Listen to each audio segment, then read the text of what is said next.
All right, welcome back to WCHS. Ladies and gentlemen, in your notebooks, let's make a distinction that this is a new unit.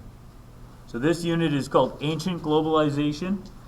It's the beginning of our historical look at the content this year. So what we've done so far is an introduction more than anything. And the introduction is now over, and many of you did really well on the test last week. So I'm still quite happy with what we're up to.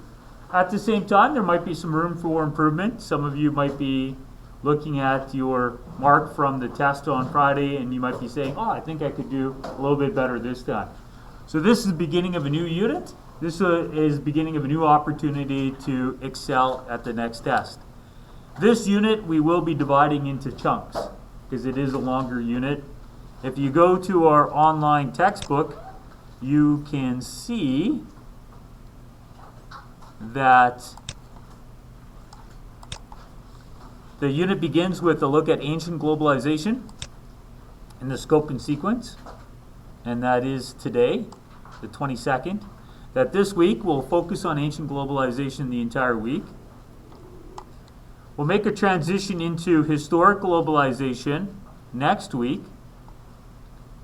and that'll be a bit of a longer unit. We'll spend some time with historic globalization here in Canada, the United States.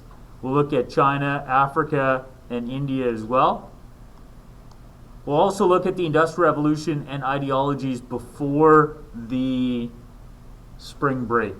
And right before the spring break, we should have an opportunity to check in and give you another assessment on this time period, the Neolithic Revolution, up to the age of imperialism. And that's where this is. When we get back from spring break, we will look at what I refer to as contemporary globalization. That's the World War II and beyond part of the class. That begins at the beginning of April. We'll look at transnationals again, and internationalism and supranationalism and sustainability and all of these other challenges to the contemporary global village. We'll have another midterm at the end of April as we finish that up. And then we have lots of time to work on some projects and recover some skills in the month of May as we get ready for the end of the course. So, good news, we are exactly where we were meant to be in terms of the timeline. And also good news, that still gives us 5 weeks at the end to make sure that when you move on to the next level, you move on with all the skills you needed to do well at the next level. So I'm quite excited to see you guys move on to what we call bigger and better things. So ancient globalization is the topic today. And in order to learn about that, we're going to begin with the Neolithic Revolution.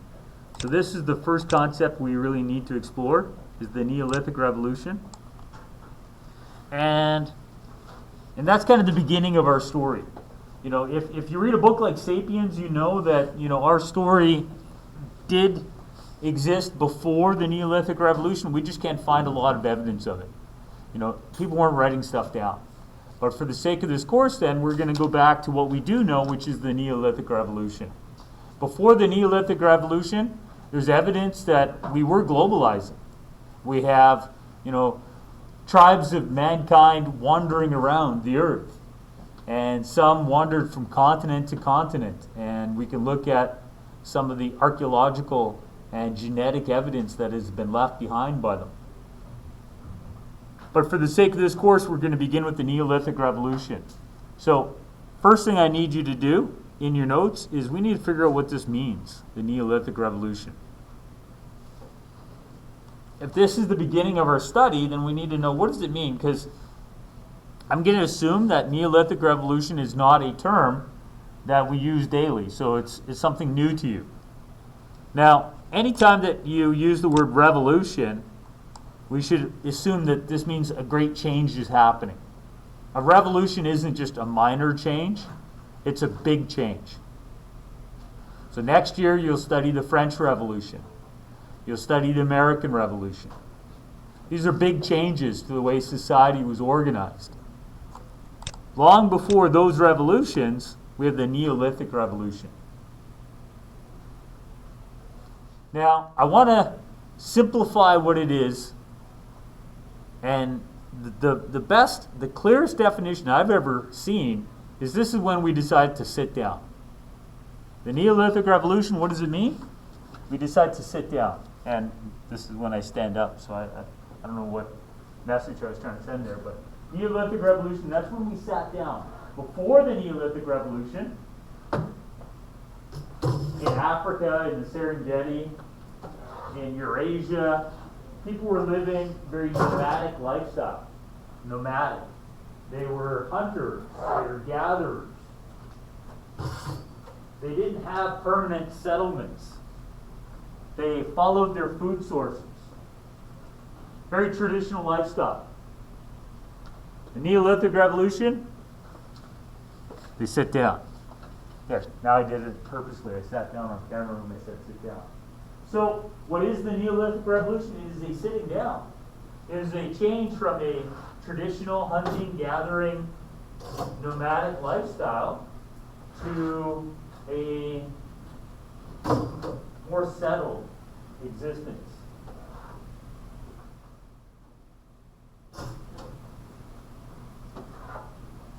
That's the Neolithic Revolution. So what does it mean? Well, Wetaskiwin is a farming community. And there would have been a time when, if I asked, how many people in here have a farm, everyone's hands would go up, or nearly everyone's. Wetaskiwin is a city in motion, though. Things have changed. Not everybody lives on a farm anymore. But a part of the Neolithic Revolution is when we begin to engineer our food, right? When we begin to grow our food. So a part of it is an agricultural revolution. It's when we understand that we can control where food grows. That we don't need to go and look for barley. We don't need to go look for wheat. We can grow it. Now, there's some theories as to how we figured this out. How do you go from walking the earth looking for food to figuring out that we can just plant it here? One of the theories is it was by accident. That we used to put our food in bags, like we'd be gathering grains and we'd put them in bags and we'd walk from one area to another. And then when we came back, we noticed that the crops were growing close to the path. And we're like, well, look at that. This is where we walk. And where we were walking, the crop wasn't here before, but now it's here. So somebody figured out, well, there's holes in our bags. Some of the seeds were falling out, and maybe that's what led these crops to grow here. And then they figured out, well, if we can intentionally plant them somewhere, maybe we don't have to keep walking around. Maybe we can sit down. So that's one theory of how the Neolithic Revolution got started. It was kind of by accident. The idea that maybe we had holes in our satchels, if you will, and the seeds fell out, and that led to an epiphany, an awakening, a moment of clarity. This idea that, wait a minute, we can control where our food grows. We can sit down here, and then we can kind of build something. We can sit down, we can build something, and maybe that means that our lives can be a little bit better.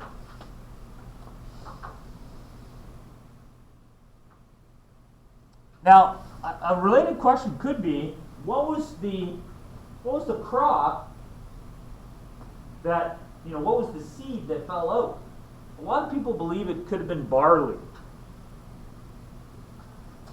And the reason why we sat down is because we liked what barley made for us, specifically beer. That there is an argument, not completely unfounded, that it was beer that led to the Neolithic Revolution. So if you put some barley seeds into a bag and you're walking and you get rained on, it gets wet, right? Then what happens to those seeds, they start to ferment. And then if you get thirsty, you drink some of the water that's in there, it becomes somewhat alcoholic. People like the way that it made them feel. So there's another theory that we have the Neolithic Revolution because we like beer. that somebody had the epiphany that, you know what, the barley that's in my bag, that when it gets wet creates this liquid that I like drinking, we could plant this barley in an area and have more of it, then we'd have more beer. More barley equals more beer. So there's another theory that this revolution, the Neolithic Revolution, this agricultural revolution, that really is a social revolution because it changes society, changes the way we interact with each other, was inspired by beer. And we have a documentary about it, but the volume level in the documentary is very quiet. Very quiet. I enjoy it because it makes it sound like the history of the world was changed by beer. But if we watch it, it's with the caution that it's going to be not painful to listen to, but nearly painful because it's so quiet.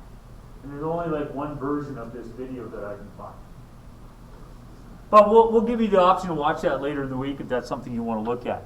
So far in this unit of historic globalization, we have the idea of the Neolithic Revolution. What is it? We sat down.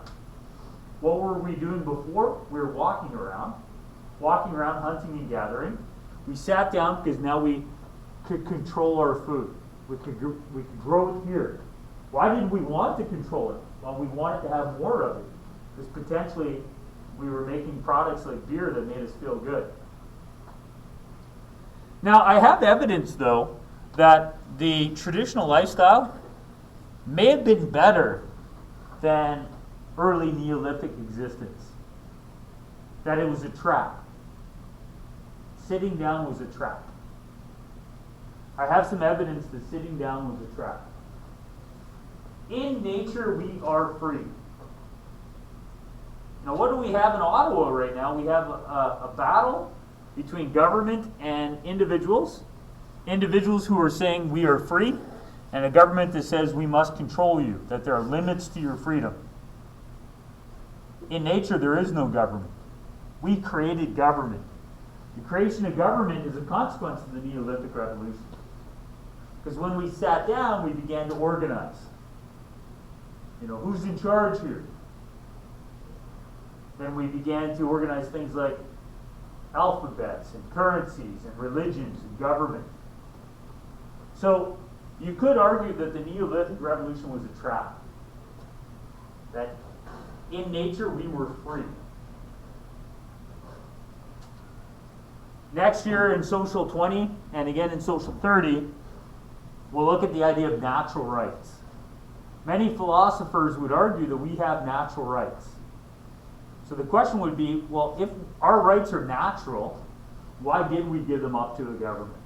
There must have been some kind of trade-off. There must have been some kind of benefit from sitting down. So you have an individual called Thomas Hobbs, and I'll write his name on the board. I'll also maybe put it on the screen here, because otherwise those watching this have no idea what I'm talking about. Related philosophy.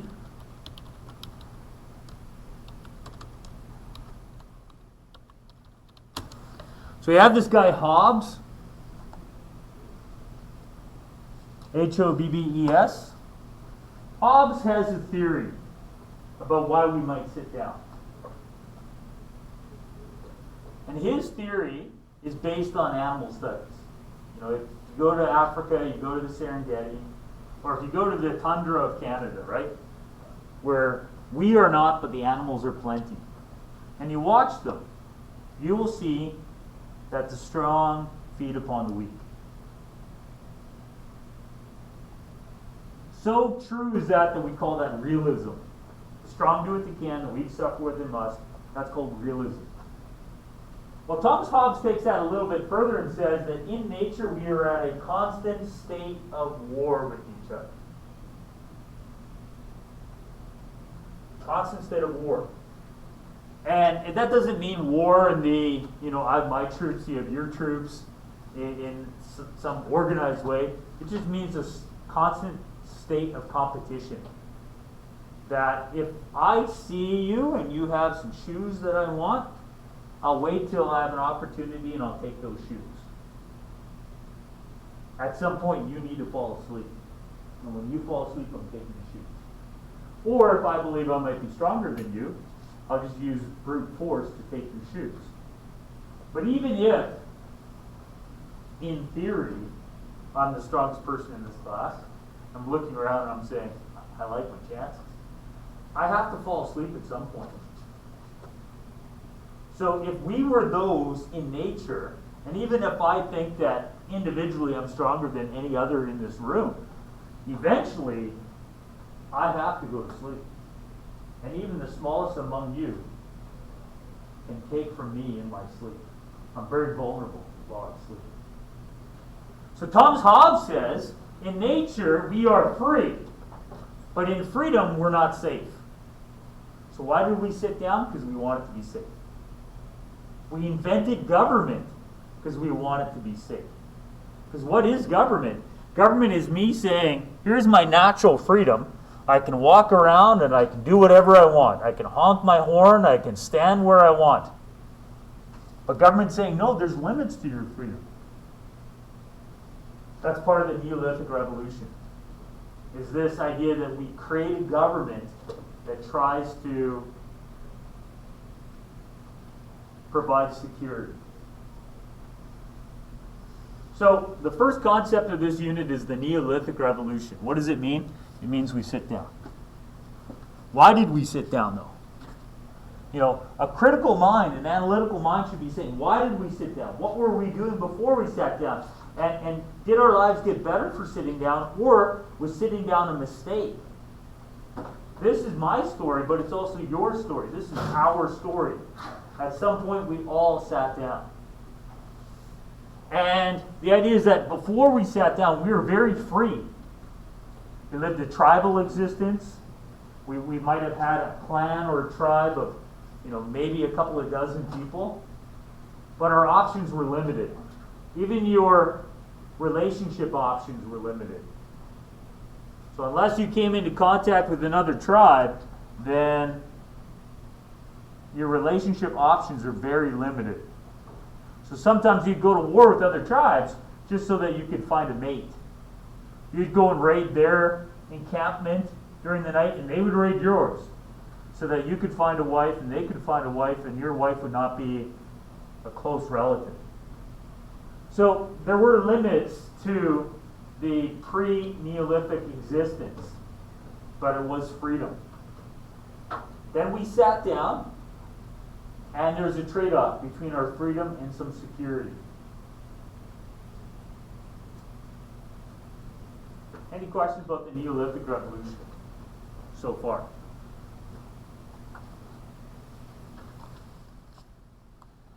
So, we do have, once people sat down, we begin to see the growth of what we'll call city-states. And in the beginning, they were in isolation of each other. So as people sat down, their settlements grew. And as they grew, they might attract more and more people to come join them. And then once these city-states became aware of other city-states, they began to interconnect. Globalization. What forces motivated the interconnection, do you think?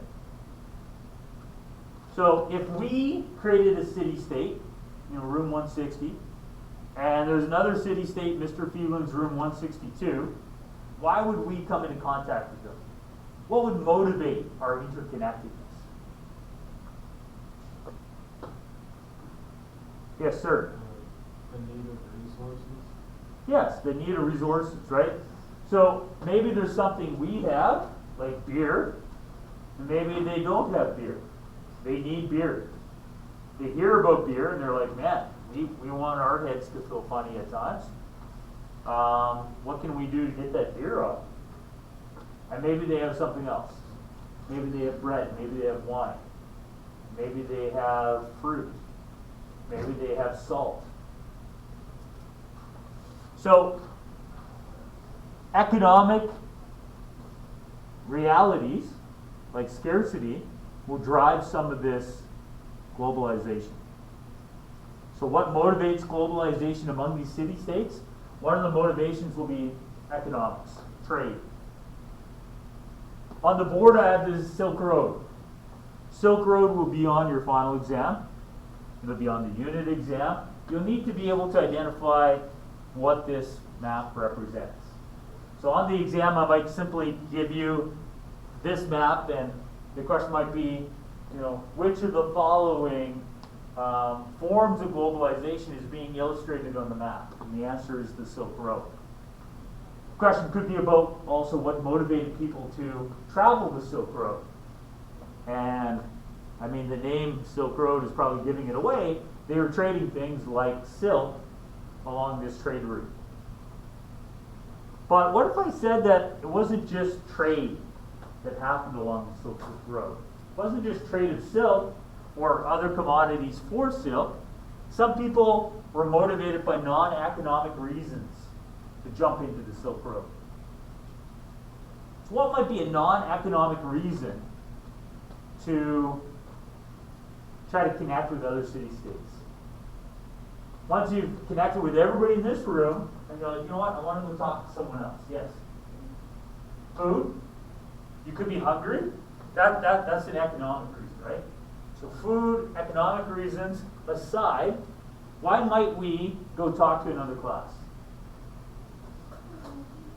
Sorry? We're lonely. We're lonely? Yeah. So maybe you look around this class and you're like, you know what? I don't like anybody in here. So maybe we've outgrown this group and we're looking for a different group.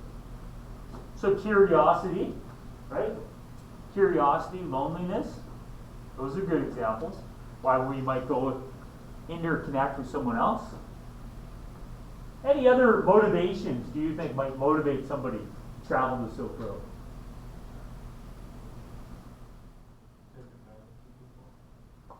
Might do it to take advantage of people. Strong do what they can, and weak suffer what they must. People know me in room 160. So when they see me, they kind of tighten up their wallet, or whatever a wallet would have been 10,000 years ago. So they guard themselves when they see me because they know that I'm a thief. I'll go to the Silk Road because they won't see me coming, and then I have more prey to feed my lust or my thievery, my sinful act. So yeah, we could do it for that. That's good. You guys are coming up with better examples than I've ever heard, by the way. No one's ever said loneliness before, and no one's ever said to go and basically rob from others. These are good examples why you might go to the Silk Road. Anything else that might motivate you to go and interact with other classrooms? Maybe you have an idea to share. Maybe you go to another room and you're like, hey, can I talk to you guys? I want to talk to you about what? So it's kind of like door to door. People come to your door, they knock on your door, and they say they want to talk to you about something. What do they want to talk to you about? A couple guys come to your door, they're in nice outfits, in a white shirt, black tie. They're like, hi, do you have a moment we'd like to talk to you about? What? What would they like to talk to you about? Nope. Trading, yeah. So let's put trade off to the side. We've already established that we might go to the Silk Road for economic reasons. What's another reason people might want to go interact with others? Because they want to talk to them about something. What do they want to talk to them about? What do people come to your door and want to talk to you about? Religion. They're going to say, you know what? I want to introduce you to this guy. This invisible friend of mine next to me.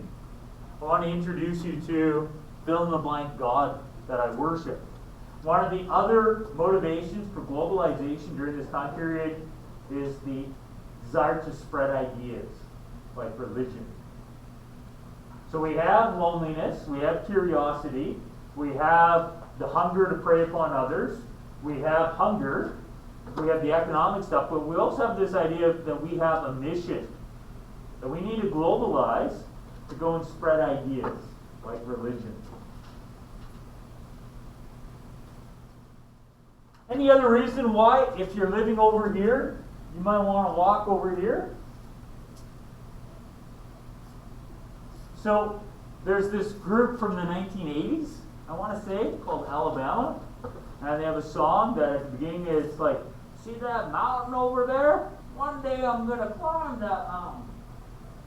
I don't know why I brought that up, but I did. Do you ever look at, obviously in Wetaskiwin, not a mountain because our topography is incredibly uninspiring, but do you ever look at something and you're like, you know what, I want to achieve that, I want to accomplish that. I want to be the first person first person in your family to go to college, first person in your family to go to university, first person in your family to, visit Europe or visit Africa.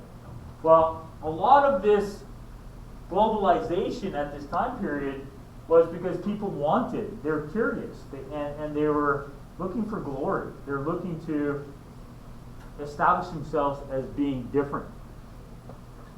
So we have some different motivations behind the Silk Road. What I'd like you to do for me now is in the next 30 minutes, and this is an assignment that I have to be honest with you, this assignment has saved some people's marks in the past. I had at least one student that, if I took away this assignment, he would not have passed this course. This was the assignment that pushed him over the top in the end. And it's because the assignment's not really like the other assignments that we do. It's not going to be easy. I want you to place yourself in this time period on the Silk Road and tell me a story. Typically, students try to tell me a day in the life. And you tell me about, your life as a trader, or a merchant who lives there, or a traveler. Tell me about what your motivation is. Tell me about your sights and sounds that you experience. Some of the best stories that I've read are stories that students work in combination. They bump into each other, and their stories interlap. It's like watching movies where suddenly there's like characters that are connected. So I want you to show me that you understand the Silk Road. You should understand what it was, what motivated people to travel on it, by doing something a little creative. You can be a character along it. Some people have been donkeys in the past, or camels. That was a little different. If you want to be a camel, be a camel. That's your prerogative. But I want you to show me that you understand what was happening along the Silk Road in terms of the exchange of goods and ideas. And I don't want this to become like a 25-page story. I've had students hand that in. That's too much. I want this to be a half-an-hour activity. Create an assignment for me. I'll make a spot in Google Classroom for you to hand it in. And then we'll check you in a half an hour to make sure that you understand the beginning of this unit. All right? Feel free to work with others to plan your